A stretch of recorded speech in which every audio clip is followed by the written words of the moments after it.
Good day guys, Austin here, and in this video today we're going to be emulating the PSP on our computers. In fact, to be more specific, we're going to be going into great detail with the PPSSPP, Jesus Christ, emulator. This is a piece of art, and obviously, like I said, it emulates the PSP. It's the best emulator out there, and this is going to be the best guide that you can get for actually emulating this system. Because let's face it, this emulator is awesome, and I mean awesome. It is of the highest caliber and quality. I mean, let's face it, this emulator has been, well, it's got countless tutorials out there, it's got countless guides, but nobody actually knows what the hell they're doing. Well, to me it looks like they don't, to be honest, because I want to show you how to get this running properly, for your system more importantly. And what I want most of all is maximum compatibility, maximum gameplay and enjoyment, obviously running 100% across the board, and then we're going to tweak this with all kinds of extras and add-ons, and to get this to the maximum resolution and graphics that your PC can handle. I'm going to push this all the way to 4K with shaders. Let's see if we can do it.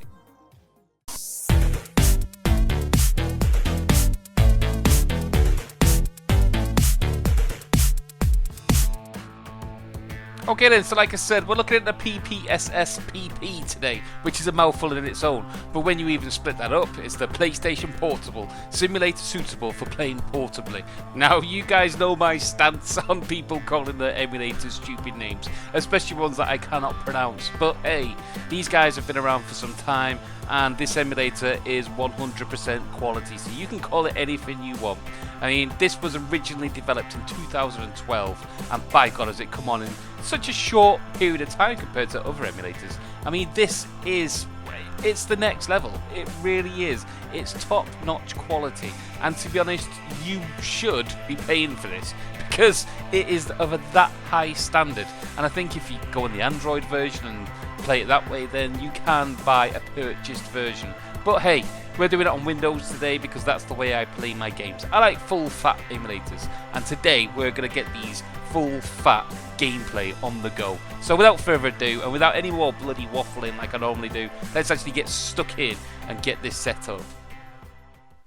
Right guys, so the first thing you want to be doing is go into the actual PPSSPP website. There is nothing to download, there's no fixes, there's no file hacks or anything that I need to give you, because this is the full kit and caboodle. The only thing we need to do is configure this to the utmost compared to your PC, and that's what we're going to go into depth with today. Then we're going to take it that one stage further like we always do. However, like I said, there's no downloads. The only thing you need to do is follow this link in the description down below. It will lead you here, the official PPSSPP website. Jesus, I don't want to keep on saying that. So from now on, I'm going to call it the PSP Emulator. My apologies if that disturbs anybody, but it's my video, so tough. Okay then, so the newest one, which is out, and as it advertises, it is 1.1.1. And apparently it is out. Now this goes along the same lines as other emulators, like, I don't know, Dolphin, PCSX2, where you've got daily builds, almost hourly builds in some cases, and we will probably go into more depth with that as we go on. However, this is the stable build, so we're going to focus on this for the time being. Right, it's not rocket science. All you need to do is click on the download button. Boom! And this will lead you to this section here, which gives you loads of different versions to go on to. But like I said, today we're going to be focusing on the actual Windows install.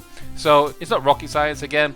As you can see, PPSSPP for Windows, and here's the download link. All you need to do is click on that. Note, as it says next to it, it requires certain runtimes and certain, I don't know, things on your system, especially an up-to-date graphics driver, DirectX 9 at least. I don't care if you've got DirectX 11, 12 or whatever. Just install DirectX 9. It will save you so much heartache in the emulator scene. But as you can see, it also requires at least Visual Studio or C++, whatever it is, 2013. I'll give links again to that in the description down below. But for now, hopefully you're up to the same kind of standard and level that we should all be up to in this emulator scene. Let's get stuck in. So again, it's not rocket science. All you need to do is download it, and it will end up in your downloads.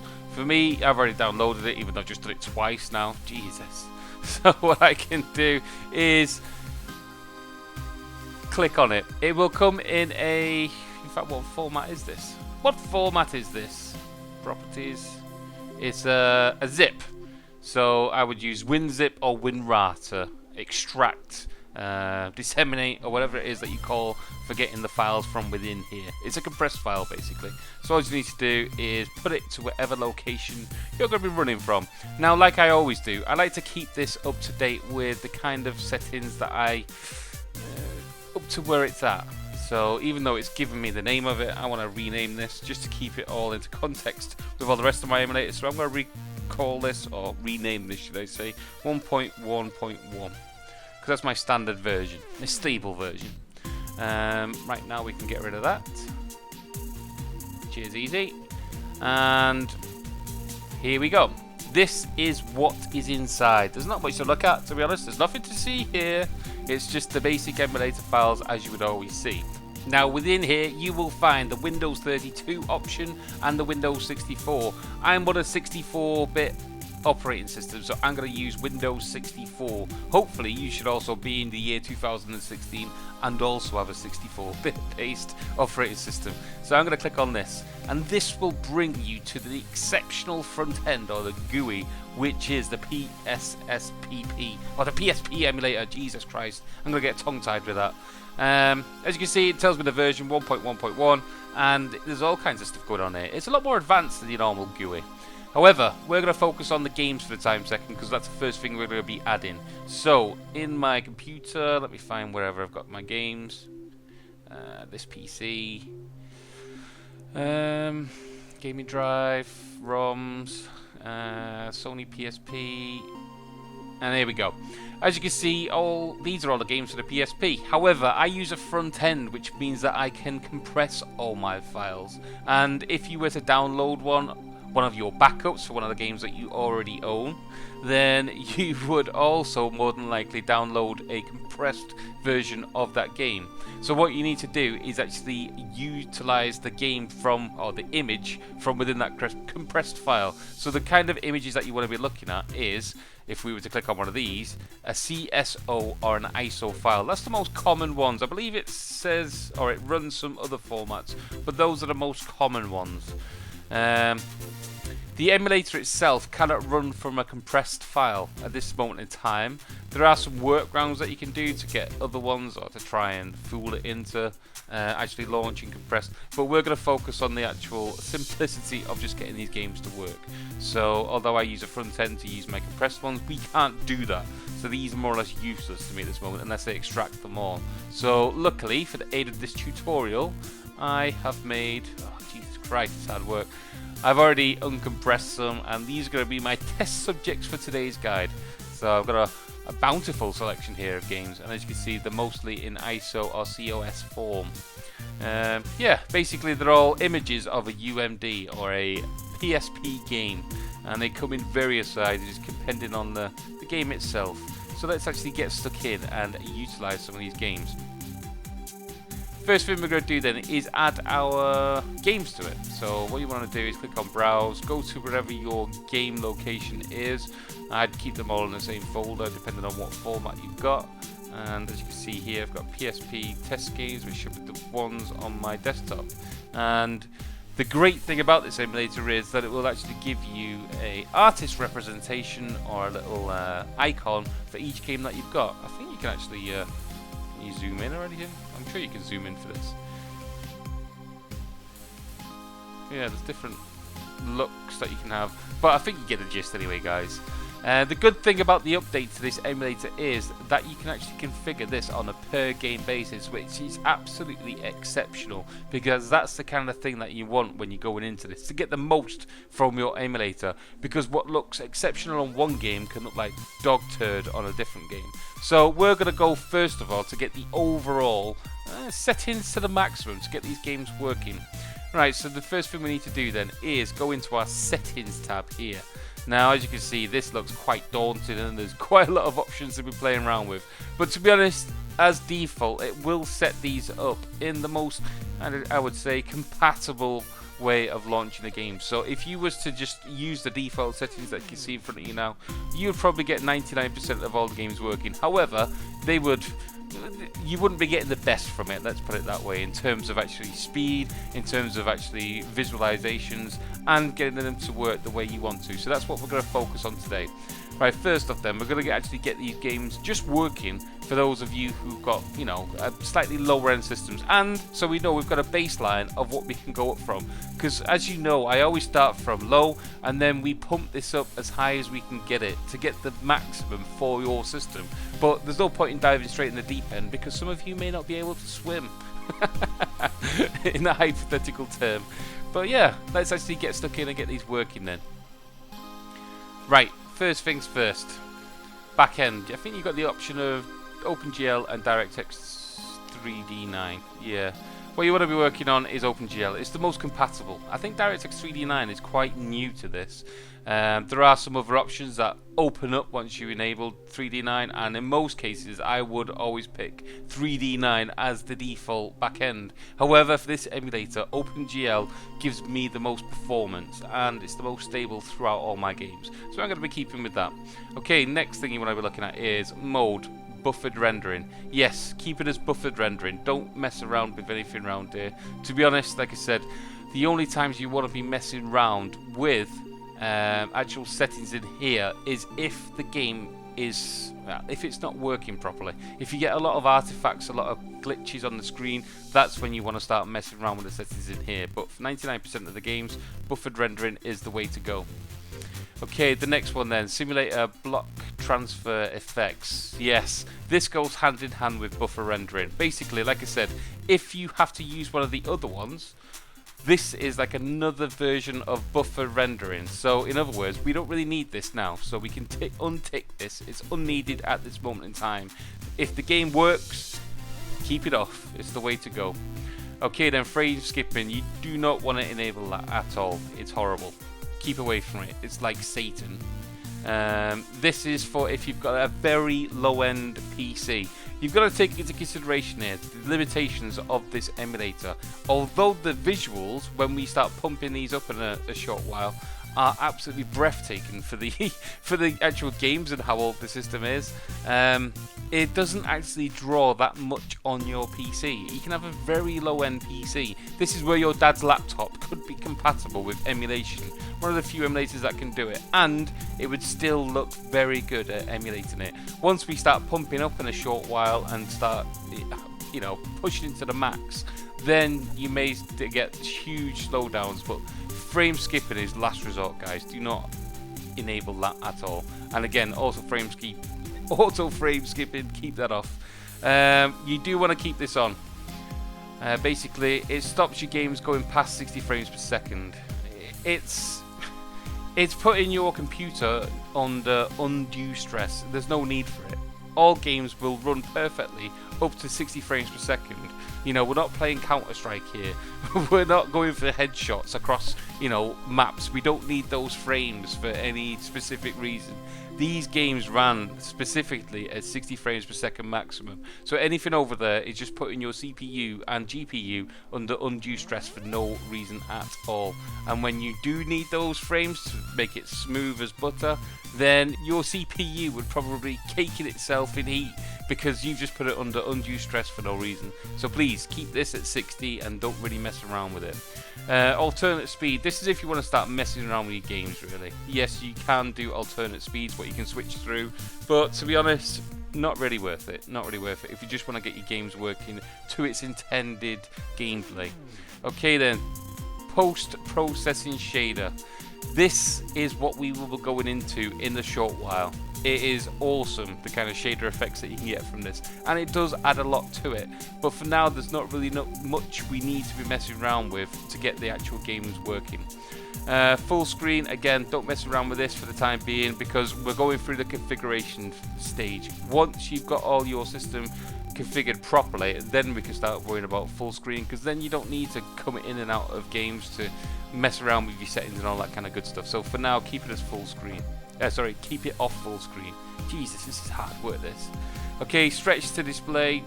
Personal opinion, if you've got a weird orientation or a weird ratio on your screen, for example, 1080p TV is normally 16:9 ratio.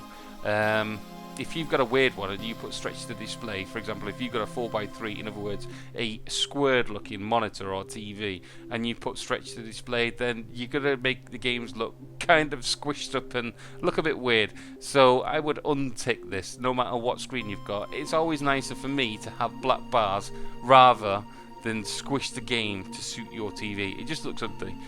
If you use front ends or anything like that, you can always fill the black bars with, I don't know, visual goodness and high fidelity, you know, bezels and support to fill the screen so it looks natural. But please don't go stretching your your games, because they just look daft at the end of the day. Okay, small display, don't even bother about all this kind of stuff.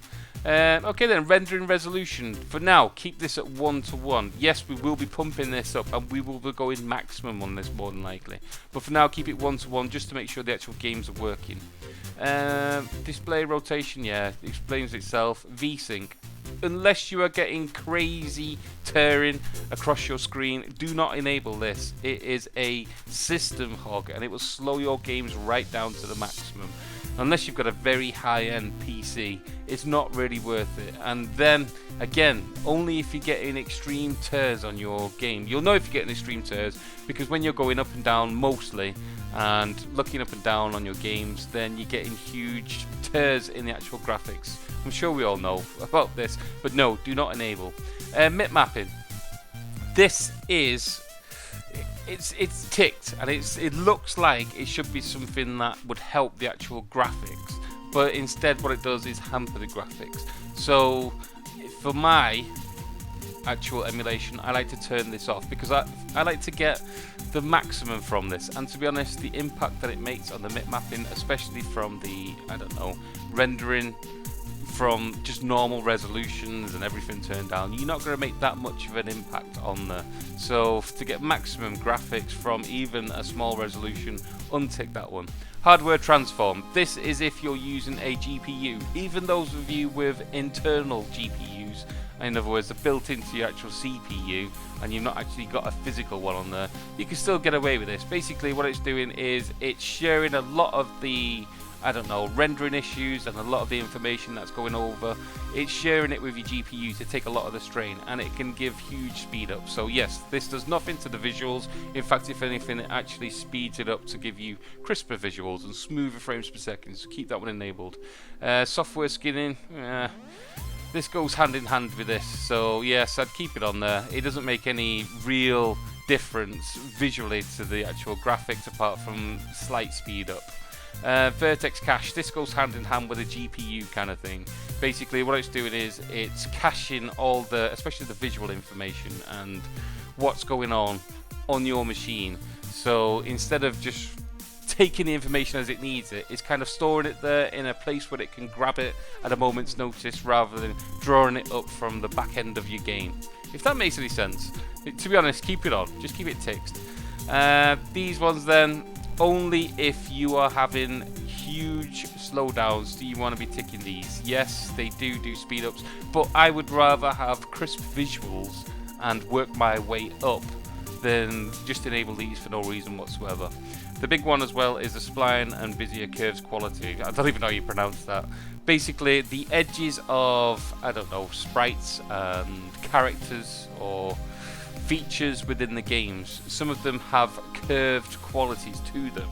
However, it takes a lot more processor power to actually make those curves and make them smooth. Now, if you was to set this to low, basically it would use a lesser, how can I say, a lesser technique to actually visualize them on the screen, but it can have glitches and it looks less clean and how it was intended. So keeping this on high is a good way to go. Again, you're not going to have huge impact keeping this on high. Only if you've got a low-end CPU will you start getting huge slowdowns by enabling this kind of stuff. Okay then, so again, texture scaling, we're going to be going into detail in this in just a second. Once we get in game, we'll start pumping this puppies up to get the most graphical fidelity from this. Texture scaling. So you've got a choice between BRZ, hybrid, bicubic, and a combination of them both. Basically, these are types of I don't know, languages in the way it interprets scaling your pixels. You've got to imagine that the PSP itself came from what, I think it's something like 272p, because the screen is so small. But of course, because the screen is so small, it still looks high def, because obviously those pixels fill the screen very well. But obviously, when I started playing this on my 60-inch 4K TV, obviously those pixels don't look too good when they're blown up from 270 odd p to, I don't know, 4K-P, whatever it's called. It kind of takes the atmosphere away and things start to look very dated indeed. So what this does for the upscaler is it uses different ways of interpreting how you would like those pixels to be represented on the screen. This is hard to explain without actually showing you any detail. For example, this is when we've got filtering off. So as you can see, we've got no filtering going on. Everything is there, but it looks kind of pixelated. Everything's got jaggies and awkward edges, and it still looks good, to be honest. You know, take nothing away from it, it's looking good. But when you start to apply a filter such as this, then you can see it's still the exact same game. All the details are there, but basically it's interpreting those pixels in a different way. It's kind of finding out the pattern that belongs to them pixels and bunching them together to kind of fill the gaps, because obviously those pixels aren't there in a 4K screen. So by clumping all those pixels together, what we've got is a more smoother appearance. And yes, this works very well in some games, and this works not so well in other games, because when you take a random amount of pixels and you bunch them together, especially in terms of fine quality and small writing and things like that, then you can have graphical glitches that, you know, sometimes you can't read the writing, and sometimes it doesn't look too good, it looks a bit smudged and that kind of stuff. So you've got to find the middle ground, and that's what these options are here for you there. Basically, these are different ways of interpreting the kind of way it upscales. So yeah, I think basically the BRZ is kind of like a, I don't know, like a paintbrush kind of effect like you've just seen, and these ones will give slightly different effects as you go through. So what we're going to do is turn it off for the time being. I'm going to show you as we go into it the kind of stuff that we're going to be looking at. Okay. So hacks then. No, don't really do hacks unless you are in a game which actually requires it. And I'll give links to the compatibility list and those games which do require certain things. But to be honest, these are more, especially this one, if you're on a phone or something like that, not really needed. Not really needed at all. For the actual compatibility and to get it working properly on your system, I would implore you to put the show frames per second counter and put both on. Basically what this will show you is the speed of the emulation and the frames per second that you're getting. So for those of you who've watched my PlayStation 2 tutorial or my PlayStation or Dolphin or whatever it is, we need some kind of guideline to go off so we can see how the game is performing as we start tweaking the settings. So just for configuration purposes, in the show frames per second counter, I would put both so we can see the speed that the game's running and how many frames per second we are seeing on that screen. So then we can start seeing what our computer can handle when we start to implement such things as the textures and the resolution, so on and so forth. And again, software rendering on the bottom now, that's for debugging crap. You don't really need to mess around with that. Audio then, to be honest, this should be good as standard. Again, there is a speed hack there for the Dead or Alive and a certain few other games. Not many of them need that, and I think even those games have got those hacks kind of down to a T, even on standard sound. So again, unless it's on the compatibility list and it requests something in particular per game, don't really mess around with it. Controls then, this will be set up as standard for a 360 pad. So for those of you with a 360 pad amongst you, happy days, you are lucky. For those of you who haven't, basically you can go through and you can start messing around with the actual controls and map them out up here and add other gamepads. However, this will need to be enabled in your Windows, so it has to be, you can't just plug any old controller into here and expect it to work. It has to be at least readable through Windows. So in other words, it needs to be working on some other system before you can start adding it to this. You can't just put random control pads in there and expect them to work all the time. However, I would say this is very compatible with control pads, so don't worry there. Okay, then the next tab then, networking. This is pretty set up in its own way. I'm not going to enable these. I'll probably do a later video on this to show you how you can do online gaming with this emulator. It's pretty good, to be honest, especially for your sports games and things like that. It's not bad at all.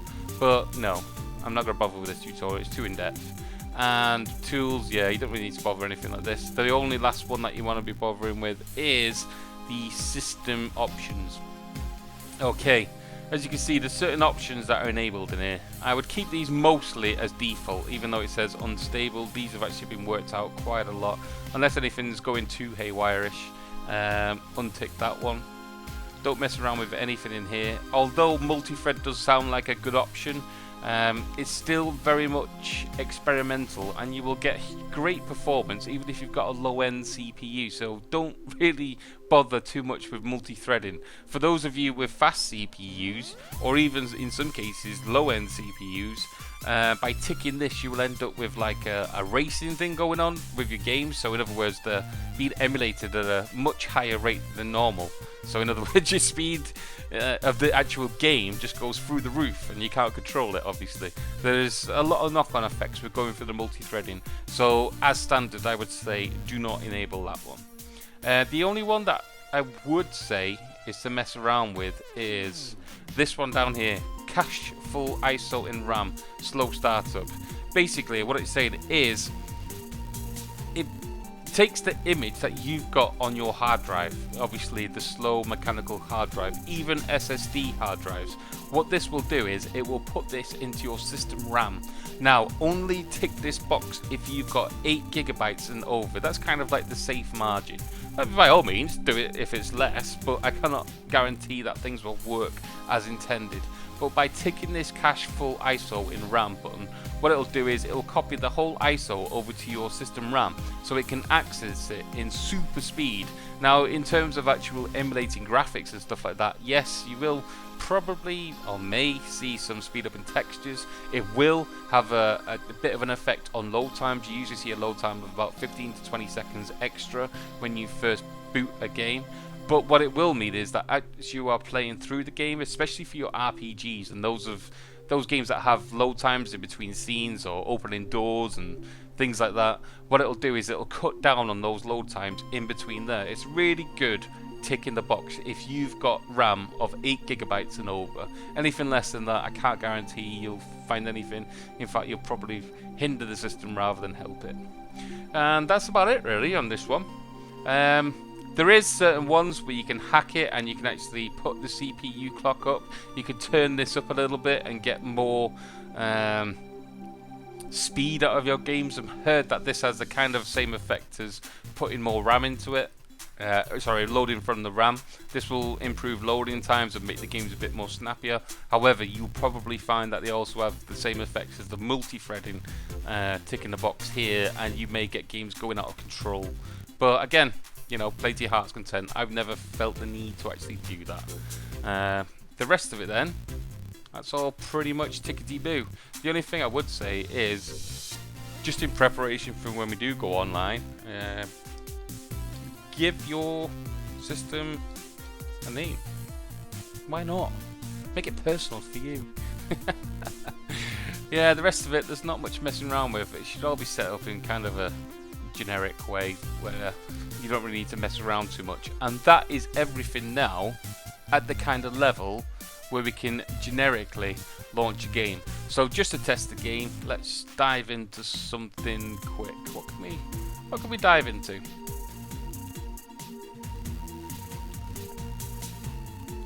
Let's have a bit of Wipeout. Now, oh Jesus, didn't turn the joypad on. This one's quite good because the joypad is enabled as default, so you don't need to restart the emulator when you turn your joypad on. Shiza! Turn the sound on. kind of picking off my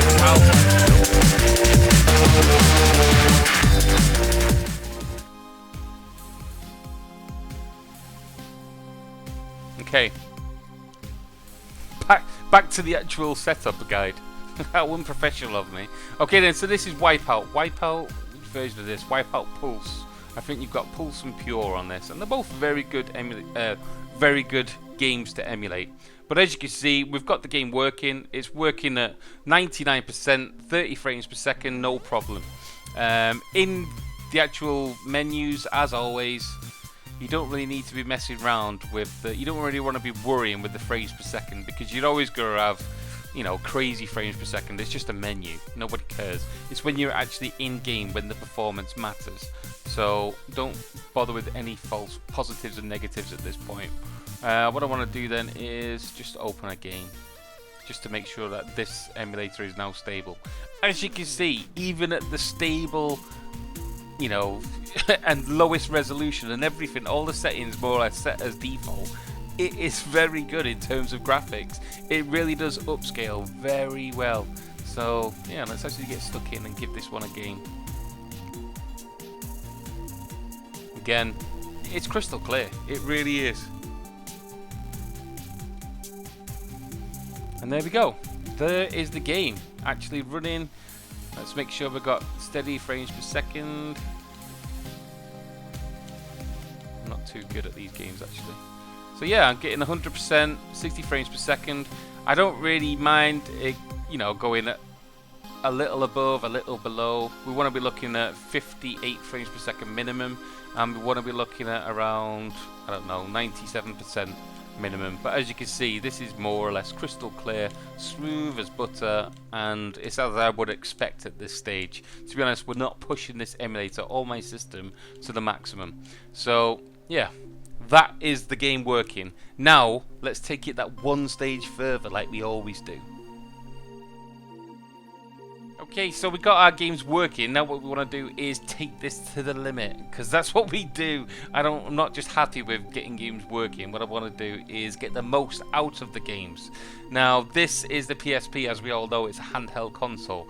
It ran at the resolution of 272p, I think I said. It's not bad. It's not bad. As you can see, playing on the screen now, no problems whatsoever. Visually, it looks pretty damn good, to be honest. And the emulator itself, as standard, does do a little bit of helping in terms of sampling to kind of smooth things out for you. You know, it does give you a helping hand, even at the basic level, which we are on right now. But we do not want to stay basic. We want to go advanced, just as always. So what we want to do now is start tweaking our settings to match our PC.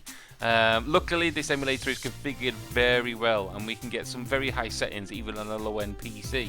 But again, I cannot guarantee what kind of performance you can get. I've got no idea what combinations you guys have got and what you're running off. You know, you're only limited by your own technical capabilities in this one. So let's actually get stuck in and start heightening the actual graphics and stuff. First thing we want to do then is probably change the resolution, because like I said, this is 272p at this moment in time, and yes, on a PSP screen it looks HD because that's running on a tiny screen. So you got to think about all those pixels. Yes, they are crammed onto a little tiny screen, which looks good, but when you spread those pixels out over a huge screen like me on a 60-inch 4K TV, it kind of looks a little pixelated like it is now. So what I want to do is change the internal resolution. This is going to be biggest impact on your system. So if your system struggles, this is where it's more than likely going to start struggling quite badly. What we want to do is go into the top menu bar, go into game settings, go down to rendering resolution. Now 1x, which we are running on at this moment in time, like I said, is the intended resolution, which is 272p. What I want to do is change this to 4x, which, judging by my maths, should be just over 1080p. So by doing this, what will happen is, keep an eye on the guy there, what will happen is he will become a hell of a lot more detailed, and so will the environment. So by changing the internal resolution, boom, see the kind of effects that brings to us. What's happened is brought the internal resolution up, which has kind of got rid of all the jaggies. It's given us more detail, and the game looks 4 times better. In fact, it looks probably more than 4 times better. It looks damn good. But we're still not happy. We want to push this even more. I know my PC can handle more than this, and I'm on a 4K TV. At this moment in time, what you got to think about is this is this is internal resolution 1080p. It's internal resolution. Take note of that. It's not the actual resolution. The resolution of what the game will be brought to you on is dictated by your monitor. So whatever monitor resolution you've got, that will be as high as you can go in terms of visualizations. This is a complicated one to start explaining, but in layman's terms, what will happen is it will give you the maximum of your monitor. However, the internal resolution will allow more detail to be present on the screen. The edges will be more refined, and you'll get less dodgy artifacts going off, jaggies and, well, problems, to be honest. It'll become a lot more smoother the higher you get that resolution, even if your TV is not 4K, which is what we're going to push it to now. So what we're going to do is, again, internal resolution. I'm going to push this to 8 times, which, again, judging by my terrible maths, I'm going to get 8 times resolution. Now, while we're doing this, what you want to take notice of is the frames per second and the percentage. Each game has got a different frames per second as standard. This one runs at 30 frames per second, and I'm getting a steady 30 as we go along. As you can see on the right hand side here, we've got 100%. This is basically the speed of the game. So I want it to be 100% at all times. However, I know there's fluctuations. It's just the way games go.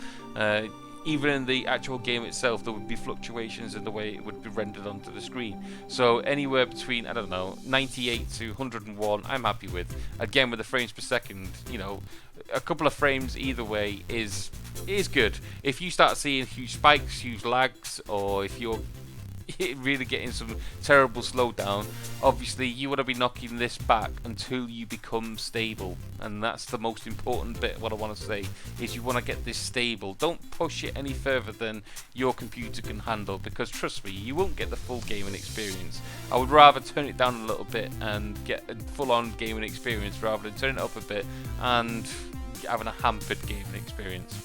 So that is the main one to bring. I've just pushed this to 4K now, and on my screen I'm getting some damn good graphics, to be honest. You know, this looks crisp as anything. You've got to take into consideration also that you are viewing this on YouTube, and YouTube at this moment in time is being rendered at 1080p. However, again, the knock-on effect of that is that YouTube has a compression rate, so it's again not looking as crisp as it could be. But I'm still not happy. I want to push this even more. So even if your resolution is lower, what you want to start doing is thinking about scaling textures. Look at the bottom down here. You've got the actual ground. You've got little, I don't know, the texture of the ground, the way the colours and everything merge in together. It's alright. It's not bad at all. Same with the brickwork. It's looking bad and dodgy at the back there because it's the background. It's supposed to be blurred anyway. And all these textures on here. There's nothing that the resolution change will do, because the resolution of the actual textures will be the same no matter how much you do this. You'll get it to a certain level and then they'll be stuck because the actual textures were, I don't know, made at that resolution. You cannot push that even further. But what we can do is kind of fool the game, like we were talking about before with our scaling textures. So what that does is it interprets the actual pixels and brings them to your screen in a different way, and it works better with some games and worse with some games, and different settings will work different with certain games. So this is how we do it anyway. We're going to texture scaling, and as we can see at this moment in time we've got it off. If you're running 1080p, then probably the highest you want to be looking at here is 3 times. Any more than that and you're probably wasting a lot of your CPU for not much benefit. Again, this is the actual version of the texture scaling that will give the overall effect. So at this moment it's off. What I want to do is change it to BRZ, because that's going to give the biggest impact visually. So I've changed it to BRZ. It's still not switched on, so it won't show us anything. However, watch now, because I'm running 1080p, I can probably, sorry, 1080p, because I'm running this 4K, I can probably switch this to 5 times, and the graphics will change quite a lot. Look at the foreground, look at the bit that's on the path of the ground down here, and you will see some, well, the way its texture comes out as. So as you can see, things have got a lot more crisp in the texture of the ground. The details on the wall have become a lot more crisp. Things are looking a lot more detailed. However, this is just one effect. This is that paintbrush effect like I was talking about before. By changing the different settings within here, scaling, hybrid and cubic and all that kind of stuff, watch how the ground again changes to a different effect. Now it's just subtle, that one, just subtle. Probably a worse one to pick, that one, because it's even more subtle. However, when I go to buy Kubrick, again, it's looking more faded, more smudged and fizzled out. It looks slightly out of focus. So different games, different settings, different kind of impacts. You want to kind of find the one which suits you. As you can see, that's even more smudged out the way, and that's kind of nice, to be honest. I like that one. It's got the detail, but it's not in your face with it. Yeah, I'll probably keep that one.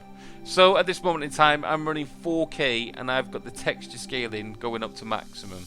And to be honest, I'm running damn smooth. But like I said, we're on Castlevania Dracula X Chronicles. It's not exactly going to bring my system crippling to its knees. So let's take this one stage further again. Okay, so we've looked at the resolution, we've got everything heightened. Now what we want to look at is shaders, because, well, that's the last piece of the puzzle to make everything pristine and perfect on our setup. Now, as you can see, I've just played my game of Wipeout, and I'm just letting it run a demo, so you can see the kind of visualizations that these filters and shaders will put onto your game. So the easiest way to do this is use the preset ones that I put in there, and as you can see, you've got the option post-processing shader. So basically what this will do is it'll play with the lighting, it'll play with the colors, it'll play with different kind of effects on the screen to try and bring a different ambiance, let's say, to our games, whether it be retro, HD, I don't know, all kinds of stuff. Let's go into it anyway. So as you can see, at the moment we've got it off. What we can now do then is put FX AA anti-aliasing on. So this would basically, I don't know, as you can see there's a stutter because I just put it on, but as you can see, this, it kind of smooths it out. To be honest, this is probably the worst out of the bunch to show you, because the actual filter on this, or the shader should I say, is kind of crappy. It should give you smoothing into the distance and should give you a kind of blurred out effect. It's not too bad, but it's probably I wouldn't choose it anyway. Its effects are minimal, to say the least. They could have gone a lot further with that one. Right then, so to give you the dramatic effect, CRT with scan lines. As you can see, it's giving you that retro look. You've got a bit of glow on there. It's altered the colors kind of thing to give you a retro kind of thing. This isn't too bad to use with 2D games, but like I said, this is a HD console, so I'm not into giving it that retro look unless I'm playing an actual retro game. I don't know what kind of scenario that may be brought into, but this one again, not for me, but it shows you the kind of effect that it can give. There's also another version of this, I believe, CRT Scanline CRT. So there you go. That's like kind of playing this game on, I don't know, back in the old PlayStation days and stuff. It's kind of more high def than before, but it still gives you that retro feel. Alters the colors as well. Now, one of the main ones that people use, and the one to give you kind of that HD kind of atmosphere, is to go into and choose post-processing and the 4x HQ GLSL. Now what that'll do is keep everything pristinely smooth. It will give you kind of like the HD, the most cleanest look that you can get, and this will suit probably most games out there. If you're after that true authentic HD look, that's probably the best way to go. Now the one that I choose, and the one that gives me the best kind of feel, is if I go into here and it's kind of the same kind of filter, but it gives it, I don't know, a glow, let's say, a hazy feel.